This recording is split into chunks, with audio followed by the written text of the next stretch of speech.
Test, test, test. 1, 2, 3, 4.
Test.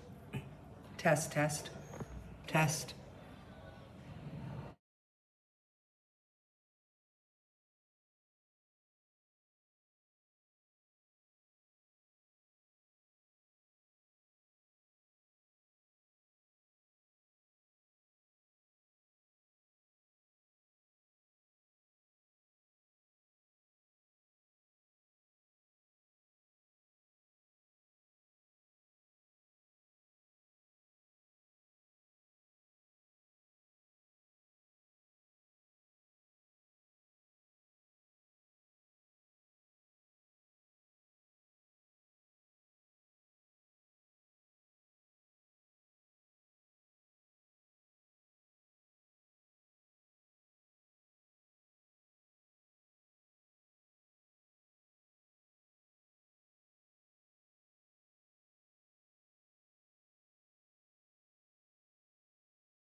3 seconds.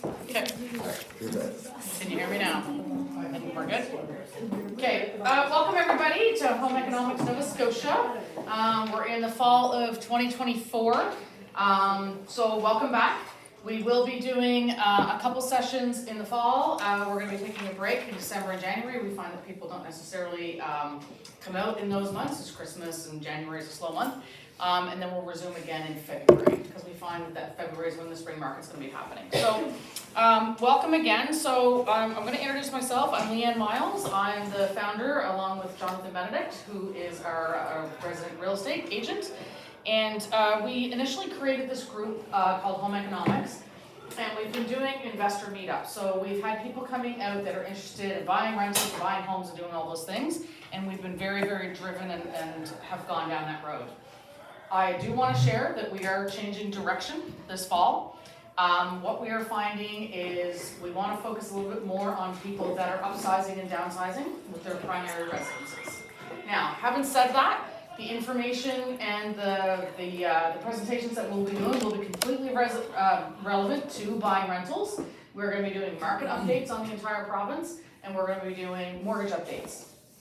Because I think it's really important for people to understand that, and we're still going to be bringing in experts and that kind of thing. We're just going to be less focused on getting somebody to go from 10 units to 20 units of single family or duplex homes.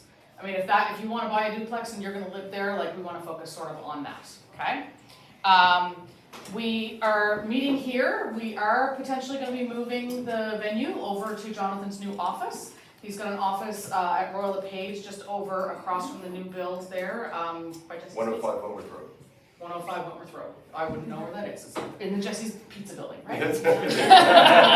Only it's much nicer than Jesse's. Yes. So we're hopefully going to be, once his boardroom gets ready, we're going to be having a little bit of a different setting.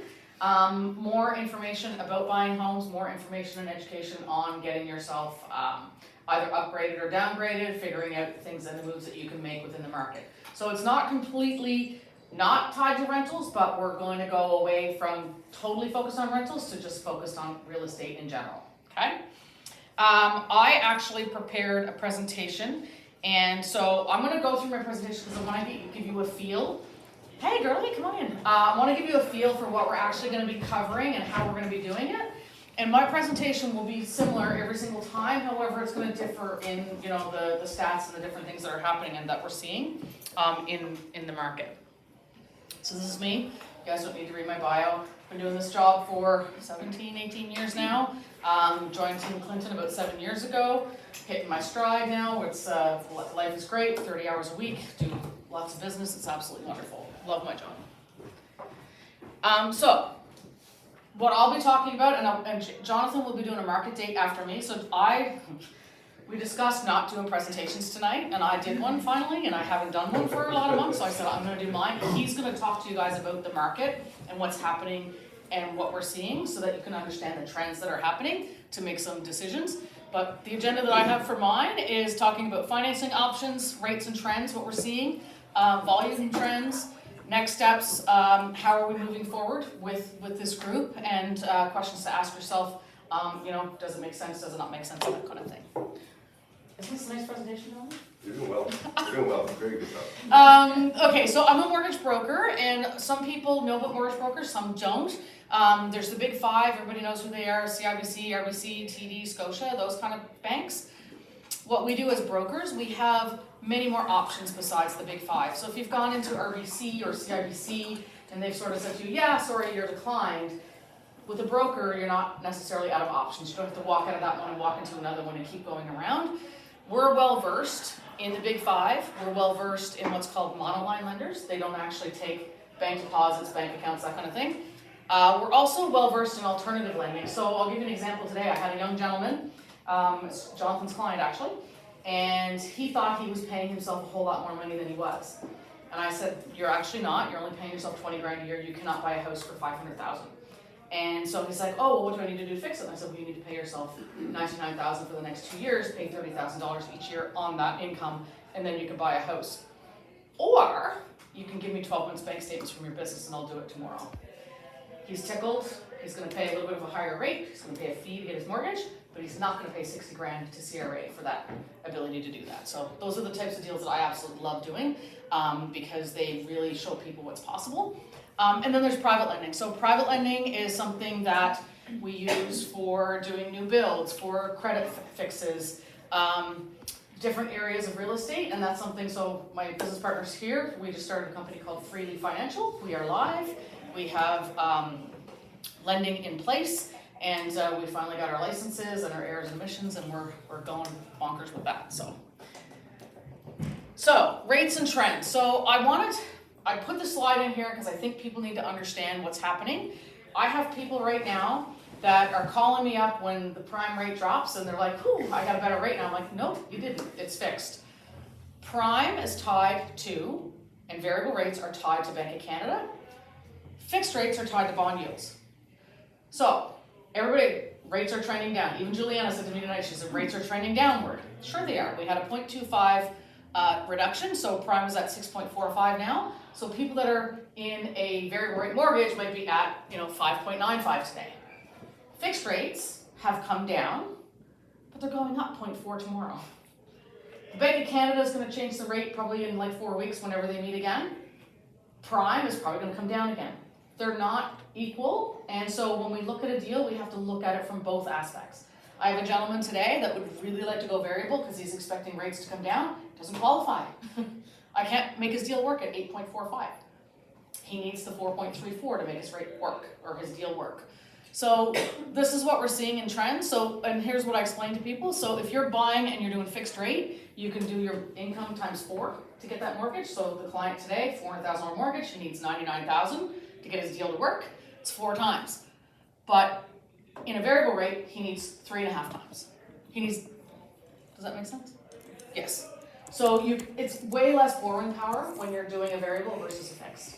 There's also different borrowing powers when you're talking about the type of income that we use. And that's where alternative versus regular banking comes into play. So it's important to understand this stuff. So I'm seeing a trend right now. So 5-year fixed, everybody wants the 2% rates that are out there. So I'm doing 5% fixed at 4.34. A lot of my clients are taking 4.69 and going 3 years in hopes that rates will be down in 3 years. Anybody that's in a 4.34 now, the rates are going up 0.4 tomorrow. So it's definitely one of the things we hope in 3 years that you're going to get the better rate, but just depends. What you have to look at is what your cost is going to be overall. In my opinion, any lending that's below 5% is cheap money. It always is, and always has been. 2-3% has been great, but it is what it is. So, I don't know if Jonathan, these are my numbers here. So these are my volumes per month. And as you can see, the best, like the year that we've had, so this is year over year for 2023 and 2022. And in mortgage volume, we're usually the same. Like there's a different percentage of volume throughout the year. Look at October. And I don't know if Jonathan is seeing the exact same thing because I'm really interested to hear his market update. 17 purchases last Tuesday. We got 14 in on the weekend, and then we got another 3 on Tuesday. Like, it was absolutely bonkers. Our whole office is seeing this, and everybody wants to close in 4 weeks. So all these deals are closing in October. I don't know if you're seeing the same thing, but it seems that since rates did go below 5%, all these buyers are back into the market, and it's really great, but anybody that was sitting on the sidelines, now this is going to drive prices up again, because now people are off the sidelines in and are buying. So, how are we moving forward? So we're going to be doing focus on primary residence, selling your house, buying your house, equity. There's been a lot of equity that's been built without doing a thing to your house in the past couple of years. People that bought in 2020, 2021, even 2022 have bought homes at really great prices. Those people can either level up, they can pull out money to pay out debt, invest in other real estate, they can create savings, do that kind of thing. The one big thing that I'm seeing that's been really, really great has been the ability to sell your home, pay off your debt, get a better rate than what you had on your mortgage, put money in the bank, and have money for another property down the road. So this is what we're actually seeing. So And so I wanted to give you guys an example of what it's gonna look like when we do presentations and stuff. So these are the questions that I would put out to the group. Is my home meeting my needs? Do I need a bigger home? Do I need a smaller home? Or my heating cost too much? That kind of thing. If I take my household income and I multiply it by 4, does it get me the house I wanna live in? So if we had JB's client sell his house today and came to me for pre-approval before he sold, he'd be told, sorry ma'am, you can afford an $80,000 house at 5% down. That's where you're at, right? So very important to get pre-approvals before you list. If you have debt accumulated, if I take my equity, do I refi, do I purchase, do I sell, like what is the best option to help people get the money back out of the market that's happening? The market is continuing to go up, but you never know when that's gonna stop. Another thing that I'm gonna be doing, and Jonathan will be a benefactor of this, is I work with a gentleman by the name of Timothy McCaffrey. So most recently, I had a client who inherited $370,000. She had bad credit, self-employed, buying a house in rural Nova Scotia. So we were able to get her a private mortgage.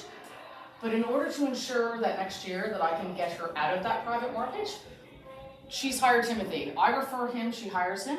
He literally is gonna keep her on track. He's gonna make sure that her taxes are done the right way, her income is done the right way, and she doesn't make mistakes that are gonna derail my exit strategy next year. Likewise, when Jonathan sends me a client and says, hey, can you help my friend here buy a house, and maybe he hasn't saved, maybe he doesn't have closing costs, maybe he's got debt, maybe we can use the down payment assistance for the down payment, use his money for debt or whatever. Timothy is going to build us a pre-approval line. Takes him about 22 months to get somebody that's not approved to be approved. He's a former banker, and so we'll be building a list of buyers as well, of people that are gonna be able to enter the market, whereas they couldn't do it before. I used to do this type of coaching. It is time consuming, it is regular meetings, it is a lot of education. It's not something that I have time for anymore, but it's a market need, and he's filling that. So when we build our little list, Jonathan, you'll be the beneficiary of all the things. So that's my presentation. So we welcome your feedback. We would like to know, I think we have an appraiser coming. We want to talk to you guys about the appraisal process. We're going to talk to you about different things that happen within the industry. So I'm going to ask Jonathan to come up next and talk to us. I'm curious if your October is looking like my October, that you've just been going along like you always have, and then now it's like shot out because of the rate below 5, and hearing from you on that. So do you want me to bring your presentation up? No, I don't, I'm just gonna talk. Okay, all right, so I'll leave mine up there. I'm gonna steal your seat. That's fine. My name is Jonathan Benedict. I know most of you, I don't know some of you. As Leanne said, I run the Benedict Real Estate Group here in Windsor. We essentially do everything real estate from Truro down to Lawrencetown and everything southwest of the province. I have a team of, we're at 13 people now that work with me. And like Leanne said, when we started this whole group, it was really investor focused. Felt that it really didn't hit a need or a niche for the whole general public. And I think that what we're going to do going forward is more so going to be related to generalized real estate questions. Whether you're a first-time buyer, whether you're older, need to downsize, whether you do want to invest in property, hell, we can help with that too. But I think it really needs to become a little broader spectrum to target a better audience. So obviously moving forward, I think that's what we're going to try to target on. Obviously we'll bring in some professionals, that are more specific, whether it be septics or whether it be certain things that are relating to real estate. I think it becomes more of a overall Nova Scotian real estate information session versus one more focal point.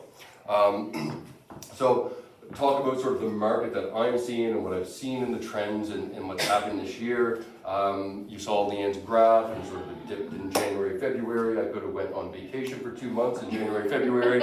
I took 2 weeks off and I wish I took 6. But here we are. But what we have seen is a steady climb in the marketplace.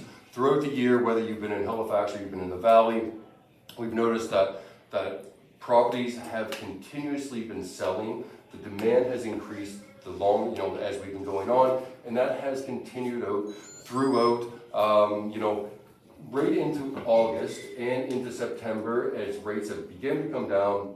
We're noticing the demand has has increased drastically over those months, and we think it's going to continue to.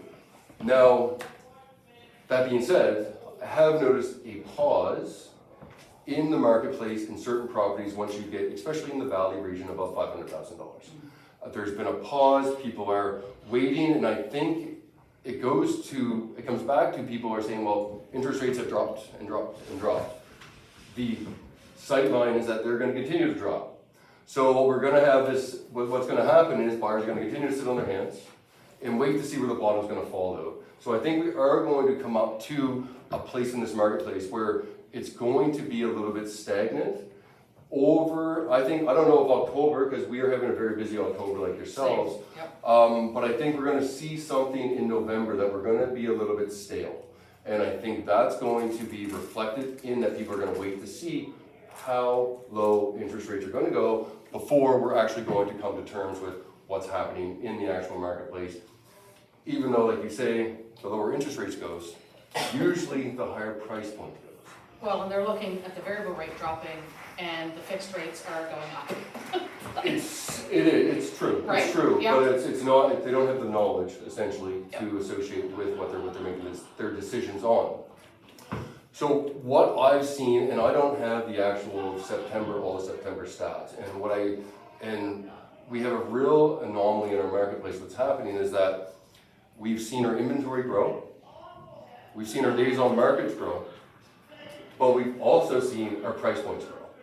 Those things don't grow together. Like that does not happen forever. That just does not happen. So I actually had a call with my business coach this morning who's in Ontario, and this happened to them in June. This is where they were. Prices were still going up, inventory was still going up, days on market was still going up. Then they didn't. Now they're on the dip downside. So essentially, we usually follow what happens in Ontario. We're about 3 months behind. That's usually how it trickles down. So they were this in June. Well, now here we are, beginning of October, and we're going to start to feel what they're feeling right now. And we're specifically, right now in our market, I can list something at $500,000 and sell it yesterday.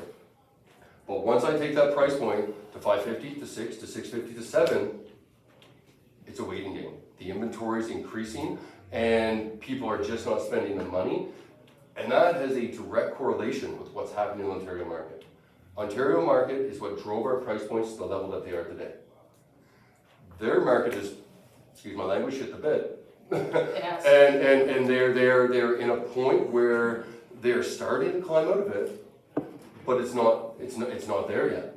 And I feel that our higher price points are going to suffer and not going to be as liquid and sell as fast until the Ontario market is actually at a price point where people are confident that they can sell high. They're not going to buy low here anymore, but they're going to buy at a reasonable rate. And I feel that that's the turning point that we're at in our marketplace right now. We're in a healthy market. Our inventory right now in August, this is like towards the end of August and what's happened at the end of August and year over year, we were at 4.1 months of inventory last year. We're now at 5.6. Is that a balanced market? No, now we're leading into buyers. Oh. And that's why I'm saying that we're in this price point, we're in this area that we're at a teetering point. And that we're soon going to approach a buyer's market, which in turn, like Ontario, the price points have started to come down. I feel that we're going to see a slide in price points. Not to a very, I don't think it's going to be extreme. No, Ontario's was extreme. I don't think it's going to be extreme, but we are going to see that happen. And I think the only thing that's likely going to help that is one, a stronger Ontario market that's going to come around and a lower interest rate. And I think that's where we're at. So I think leading into the fall, the rest of the Q4, I think we'll be healthy. I don't think we're going to knock the socks off anything into Q4. And I think, like you say, February, if interest rates get a couple more drops down on your variable side of things, I do think that we will see homes start to sell quicker. But I do think there's going to be a cap on what price point is going to fly off the shelf versus what price point is going to be drug out a little bit. And it's going to take that 60, that 90 days. And there's nothing wrong with those homes. And I heard another realtor say that people are saying, oh, it's been on the market for 3 or 4 weeks. what's wrong with it, there's nothing Right. wrong with these homes. Right. The market is just evolving. Yes, exactly. Yeah. Is there a price, not a price point, a percentage point in your mind when you think of there might be a correction, we're not talking about extremes? Is that a single digit percentage point or I as think- opposed to a I think- double digit? I think it's, What do you mean? there's, I We're think, gonna play this back in February. I think, yeah, I think it needs to be broken down into certain price points as well as to Yeah. what that margin is going to be. Yeah, I think up to your $500,000, I think you're going to see a less of a margin. That's going to be a decrease versus in some of these $750,000, $800,000, $900,000. I think the higher the price point of the wholesale price, the more of a fluctuation you're going to see in that specific market.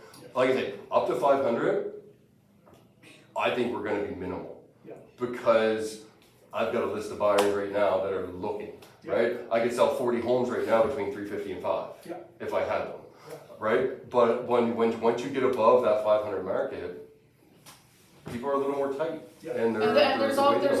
also a misconception out there as well right now, that you're gonna get top dollar, that the market is what it is, and that it's not softened, and so there are some sellers, I think, with some unrealistic expectations with their sale prices, and you're seeing that, so you're gonna see that corrected, and then those buyers will be able to enter, right, at that point. Absolutely. We're also seeing a lag in wages too. Wages have not caught up to inflation yet. Nova Scotia They're never does. behind. Yeah. So that has to creep up too. That's why that 500-ish mark is so valuable. Absolutely. I was gonna say something about the idea that there's nothing wrong with the home sitting 30, 60, 90 days. That's very much an influence from the BC and Ontario markets. Mhm. Because historically, like I remember we bought a place in Pictou County that had sat on the market for 2+ years. And it was, a realtor would get a listing and then go, and they would never check in with you unless they had something to tell you about. And they would just refresh it. Katie Court, 5 years ago, my Yeah. street. Yeah. 2 years to sell a house. Yeah. Right? It- We had one neighbor, we couldn't get rid of her, and we still aren't off. It's in a close group. But you know what I'm saying, right? Like So it's a shift in that's come in as the market has, the prices have risen, it's gotten busier. For the first time in 40, 50 years, all of a sudden, this is an exciting market. It has not historically been that way, but, so the expectation is, you know, there's corrections happening. yeah, but back in BC, it'd be like, this hasn't sold in 2 weeks, we should lower the price. Yeah, it's not that way here now. But, you know, it's that idea that there's nothing wrong with the house. Yeah. So the corrections are here, and it's bringing people into that level of correction. So when you go in, can I ask you this? When you go into a listing appointment now, do you have to manage expectations on sale price? Of course. And is it, like, 2 years ago, when we were heavy in COVID and doing all that stuff, it was, it's just gonna go, we'll price it, we'll do whatever. Are you seeing any dips? Are you seeing like, it's the same as last year? Has it started coming down? No, it's gone up. I would say in the V1 to V4 district, like as a whole, that's from Mount Union essentially down to Yarmouth. I think we saw a dip last year Yes. in our appreciation level. Actually, our homes have appreciated at a higher rate in 2024 versus 2023. So last year there was only about a 2%, I think it was about 1.7 as a total of appreciation level, which is really, really low. That's back to That's- 5 years ago, yes, 2% a year, Right? yes. This year, don't quote me on this, I believe it's around the 7.1% appreciation Which is level near as a COVID. whole. No, COVID, we were at 25. Okay. No, we were appreciating 25% a year in COVID, like, Oh, no yeah. problem. So we're at 7. Realistically, I'd like to see a 6% to 7% appreciation. That's healthy, that's sustainable, that's not gouging. That's showing that you can invest in something, you can buy a home and know that in 5 years, at 6%, year over year over year over Yes. year, it's an investment, it becomes an investment. You know, it's not just a home that you live in, you sell for what you paid for it. It becomes, you put your eggs in the basket, you live in the home, you put your heart and your soul into it, you update it, and then you're able to sell it for more money than what you paid for it. Yeah. That's healthy. That's healthy. You know, even up to 10, it's healthy. But when you start to get above that, that becomes, your market then becomes volatile. And I think that it becomes challenging to sustain that on a long term. Do you think, to go back to expectations, I know we have this on the investment management side. If you look to the US, like there's a lot of level setting that has to happen again. People's expectations about what a good rate is now is very wonky compared to like, I remember when I first bought a house, like 5% was a good rate. My rate was 7.99 on my Yeah, first house. and I think for a lot of things, that's everything going forward. It's almost like, if you look to the US, they're cutting rates, not necessarily because they have to, because the economy's chugging along, and Canada's behind, but they almost have to level set again what an actual overnight, like, So to your we- point, sustainable, like. So the issue that we're gonna run into now, like Yes. with rates and all that stuff, is the fact that, so inflation is down to 2%, love it. Inflation is down to 2%, but inflation being down to 2% and then rates coming down also means a depression. So while, you know, for the past couple of years, we've had no problem getting values and refis and doing all that stuff, in the coming years and months, we're gonna have difficulty qualifying people because they've lost their job and they've been on EI or they've been let go, right? Like there's, you know, major layoffs that have happened and that kind of thing. So that, the challenges, there's more challenges, and there is with every market, and there's opportunity, but there's just, it's just different, it has to be, yeah. Yes, yes. It's like a lagging. I'm so sorry to interrupt. I was just making sure if anybody wanted to order, they weren't just left hanging back here. So is anybody looking for any drinks? I anything do, you need at all? but not just yet. Okay, perfect. Okay. Come back. Anybody else? Thanks, bro. Do you guys need anything? Another Chardonnay. Perfect, thank She's you. got an empty glass.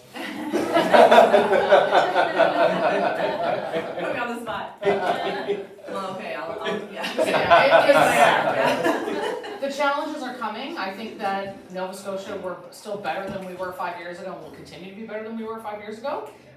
Do I still think that the 500,000 homes are gonna go for $1 million in 10 years? I do. I think we're the last of the North American coast to not have $1 million homes. British Columbia $1 million, California $1 million, Florida $1 million, New York $1 million.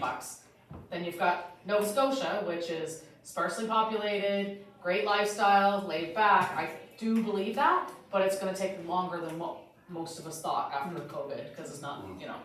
Are you still seeing a large portion of your buyers being from Ontario No. and stuff like we saw before? No, I have A lot. 8. Because wouldn't they drive the This week. price up? no, honestly, the ones that are moving are relocations from some sort of job. Yes. That's like, but the hey, I wanna move to Nova Scotia crowd has gone, right, they're done. Somebody's moving here for a purpose, for the most part. I just have one, actually, we close in a couple weeks. They, I met them actually last year. And then they've come up, they're ready to go, but they work remotely. And they've already sold, but they sold in Oakville in the high. Then they rented. Smart. Right? So they pocket their money, they rented, they didn't buy anything, and now they've purchased a new home here in Nova Scotia. I have 3 nurses right now that have been recruited to Digby. They're all from Niagara region, and they're all recruited here, and they have their jobs waiting for them, and they cannot sell their houses in Oakville and Niagara. Like, they just can't sell For them. what they Can they find want. one here? They have offers on houses Oh, here, really? but their offers are falling through because they can't sell their house to pay their debt to get the move here. Yeah. So it's, but it's Yeah. jobs. It's jobs and or they just can't, but like. Retirement, for the- people for the mo- retirement, yeah. Yeah, for the most part, people aren't just, the train, we used to say there was a train that came in every day, full of Ontario people, and it was like, I would get referrals, like up to 6 to 7 a week. Is That- there, maybe they that- realized that- the tax they pay and they left. Right, yeah, now they're not there anymore. They're not there. There are It's- Nova Scotians that have left because they come here, their income tax is more, their property tax is more, their their groceries are more, and they've just sold everything and went back. Is there a minibus going back to Ontario yet? There is a minibus, and most of those people are losing money Right. on their property sales because they're trying to turn it around in too But short they of a put a lot of period money time. into it, so the Yeah. loss to them is on paper, it's not actual cash. Right. But, Still lost. They're Still selling for lost. less than they paid. What do But you the- predict about waterfront properties, like lakefront or oceanfront? Like, do you predict that it's gonna kind of stay, or has the demand gone down? No. the demand's high. Always there. The demand will always be high for oceanfront. I actually had a call on my way in here. Somebody, I don't know, apparently I sold real estate to some guy named Troy from Ontario. Okay. He's like, yeah, you know Troy, right? I'm like, well, I know lots of Troys. He's like, well, I'm looking for oceanfront. And I'm like, well, okay, well, you're gonna have to call me back. Like, I'm going into a meeting. But no, people always want lakefront, always want oceanfront, and that property is at a high level and will never, ever decrease in value. And people now realize exactly what it's worth. Are you seeing land comparable to oceanfront now? Yeah, absolutely. Like Anyone selling on Falls Lake? a lakefront lot, just a lakefront lot. I mean, I know. it doesn't have to be a Great Lake. You're going to pay $100,000+ for it. Where you used to be able to buy those for like 45. Juliana just bought how many? 21 acres on Thompson Lake. You remember that? Oh yeah, I sold that originally. Yeah, on the other, you're on the north side, we're on the south side. Okay. Yeah, it takes a boat to get to mine. I'm just like, come on, put the road in. Yeah, you gotta sit on it for a little bit. In time. Yeah. In time. All right. Anything else? Yeah. What? What's the new Airbnb rules then for rentals being sold in the city? What do you think? Just your. Somebody's This is predicted so that new. Airbnb is So going to be new. the downfall of the housing I market. mean, I honestly, I think it's too early to predict what's going to happen, Randy.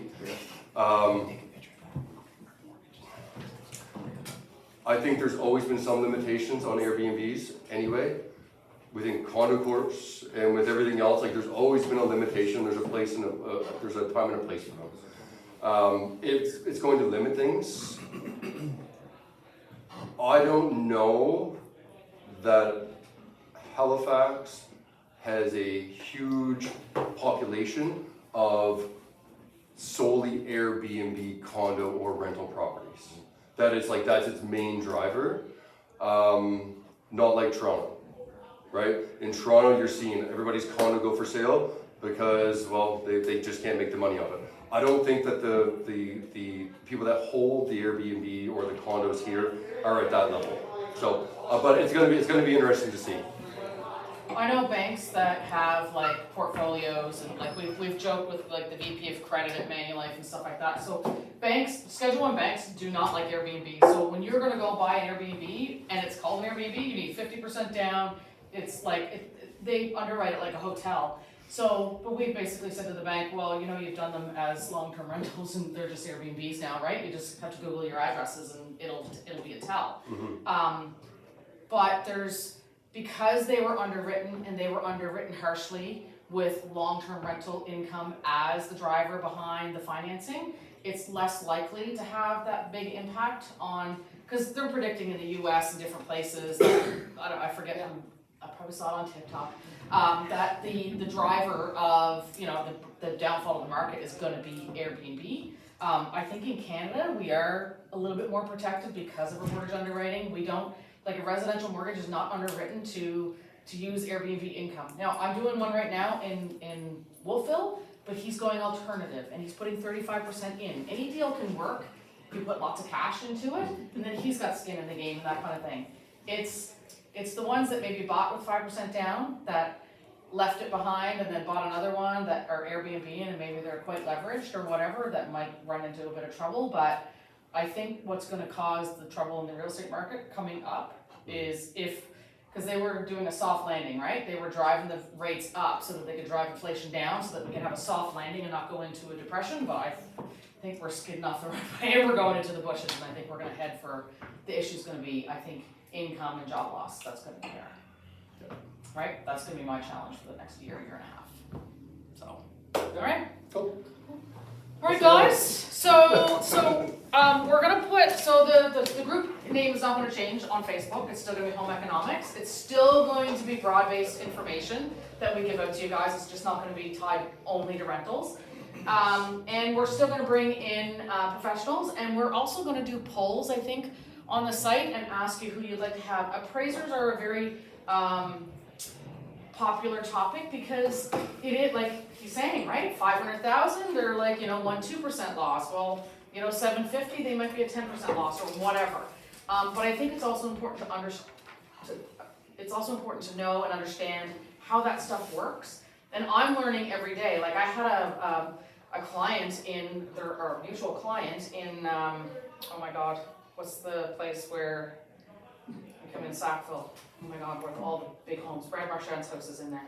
Indigo Shores. There you go. Yep. And when we did the appraisal, the guy came back and I was like, that's a 2,500 square foot house. It's like all windows on the front. There's like a base level and a top level. And he's like, the basement level is covered in dirt in the back.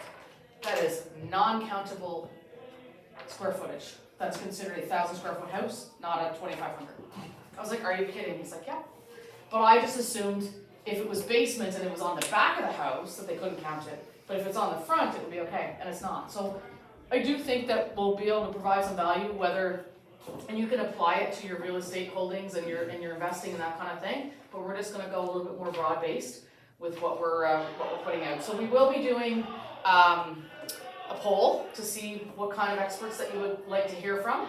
We'll do our best to source them, and we're also going to do things like I've got a presentation, 7 mistakes that buyers make when they're buying a house, and that can also be the exact same for buying a rental, that kind of thing. So we're basically all finished now. So I'd like to open up the floor to any questions that anybody has outside of that, or the group, or whatever. Does anybody have any questions? And if not, we can just mix and mingle and hand out cards to each other and network, because that's what this is all about as well, is networking.